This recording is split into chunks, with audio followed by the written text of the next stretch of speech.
असलामुअलैकुम। मैं उम्मीद करदा कि तुम सारे लोग जिथे होगे बिल्कुल ठीक होगे।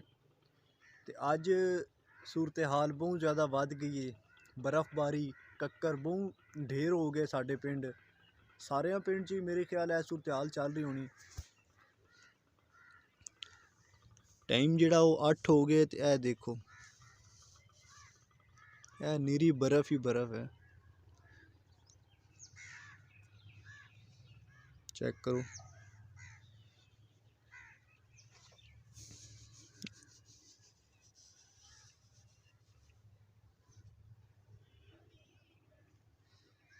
बर्फ के गोले बन गए ने। मरी जाने की कोई जरूरत नहीं, तुसी इत्थे ही अपना इकट्ठा करके जिहड़ा ना उहदे नाल इंजॉय करो।